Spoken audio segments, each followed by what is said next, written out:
Berdasarkan laporan panel antar pemerintah tentang perubahan iklim atau IPCC, dunia akan menghadapi berbagai bahaya iklim yang tidak terhindarkan selama 2 dekade mendatang.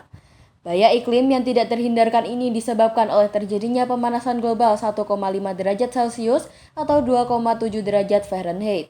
Bahkan untuk sementara, tingkat pemanasan yang menghasilkan tambahan dampak yang parah, beberapa di antaranya tidak dapat diubah. Risiko bagi masyarakat akan meningkat, termasuk untuk infrastruktur dan pemukiman pesisir dataran rendah.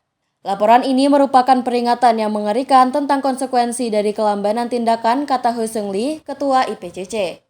Informasi ini dimuat dalam laporan kelompok kerja 2 yang merupakan bagian kedua dari laporan penilaian ke-6 atau AR6 IPCC yang akan selesai pada tahun ini. Hal ini menitik beratkan risiko yang melanjutkan pose emisi terhadap manusia dan lingkungan, dan analisis kerentaan di region yang berbeda dan sistem alamiah. Ada beberapa poin utama yang ditemukan dalam kajian kelompok kerja 2 IPCC AR6 ini, yakni sebagai berikut. 1. Penyebab perubahan iklim. Perubahan iklim disebabkan oleh gas emisi rumah kaca aktivitas manusia yang mendorong meluasnya kerugian dan kerusakan alam, serta penduduk di muka bumi. Tingkat risiko kerugian ini pun bisa jadi tidak dapat ditanggung oleh manusia itu sendiri karena sifatnya yang permanen. 2. Batasan suhu global 1,5 derajat Celcius harus ditegakkan. Para ahli menegaskan bahwa aksi jangka terdekat yang perlu ditegakkan di semua negara yaitu maksimum batasan pemanasan suhu global adalah 1,5 derajat Celcius.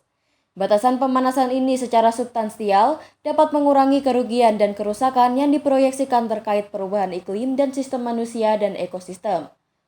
3. Kerugian perubahan iklim. Kerugian dan kerusakan dari perubahan iklim akan bertambah secara cepat dengan pemanasan lebih jauh, dalam beberapa kasus menciptakan risiko di mana penduduk dan alam tidak dapat beradaptasi.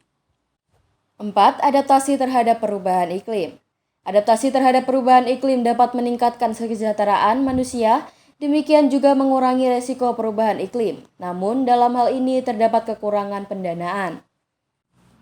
Madeleine Diouf-Sarr, Chair of the Least Developed Countries atau LDCs in the UN Climate, mengatakan tidak terkejut dengan laporan ini, tetapi sangat membuatnya sedih dan takut.